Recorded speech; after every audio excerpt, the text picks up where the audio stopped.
হাজারবার পড়লেও পরীক্ষার চোখ দিয়ে পাপ করতেই থাকে, অশ্লীল ভিডিও দেখতেই থাকে, সকালে পর্নোগ্রাফি, ঘুমাতে যাওয়ার আগে পর্নোগ্রাফি, সারাদিন Hindi song, blue film, Hindi movie, Tamil movie দেখতেই আছে, অশ্লীল ভিডিও দেখতেই আছে, রাস্তায় মেয়ে দেখলে তাকিয়েই আছে। তাদের জীবনের বড় একটি আযাব হচ্ছে আল্লাহ তাআলা তাদের জীবন থেকে নেক আমলের প্রতি যে আগ্রহ, ভালো কাজের প্রতি যে ইন্টারেস্ট, সে আগ্রহ কমে যায়, বলতে গেলে একদম হারিয়ে যায়।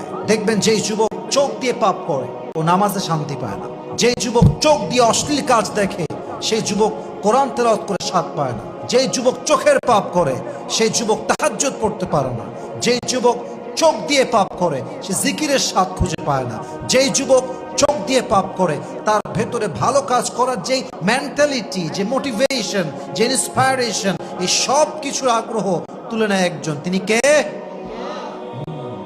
গুড ওয়ার্কে আপনার অ্যাক্টিভিটি থাকবে না, আপনার ভালো কাজের প্রতি আগ্রহ কমে যাবে, নামাজে মন থাকবে না, তেলাওয়াতে মন থাকবে না, জাস্ট বিকজ চোখের পাপ। এটা বড় মারাত্মক অন্যায়, এটা বড় মারাত্মক পাপ, এই পাপ করা যাবে না। যে যুবক কিংবা মেয়ে চোখের পাপে লিপ্ত হয়, চোখের পাপে আসক্ত হয়, তার জীবনের বড় একটা আযাব হচ্ছে loss of memory, weakening of memory. তাদের স্মৃতিশক্তি হারিয়ে যায়, এটা দুর্বল হয়ে যায়।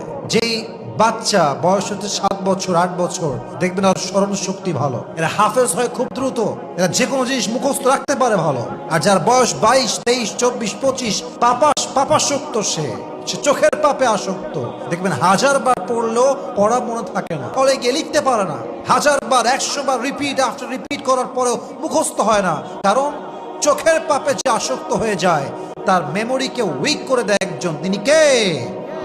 মাথায় রাখবেন যে চোখের পাপে আসক্ত হয়ে যায় তার জীবনের সবচেয়ে বড় আযাব হচ্ছে তার আত্মাটা মরে যায়, আত্মাটা ইনঅ্যাক্টিভ হয়ে যায়। আত্মার ভেতরের যেই রব কেন্দ্রিক প্রশস্ত হৃদয়, প্রশান্ত হৃদয়, শান্ত মন, তার আত্মাকে নষ্ট করে দেয় একজন, তিনি কে? লাহুম কুলুবুল লা ইয়াফকাহুনা বিহা ওয়া লাহুম আ'য়ুনুল লা ইবসিরুনা বিহা ওয়া লাহুম আযানুল লা ইয়াসমাউনা বিহা উলাইকা কাল আনআম বাল হুম আযাল উলাইকা হুমুল গাফিলুন। যাদের আত্মা মরে গিয়েছে তারাই হচ্ছে এরা, যাদের চোখ আছে দেখতে পায় কিন্তু তারা চোখ আছে কিন্তু দেখতে পায় না, কান আছে শুনতে পায় না, বিবেক আছে বুঝতে চায় না, এদের আত্মা মরে গিয়েছে, এরা কুকুরের চাইতে নিকৃষ্ট হয়ে গিয়েছে।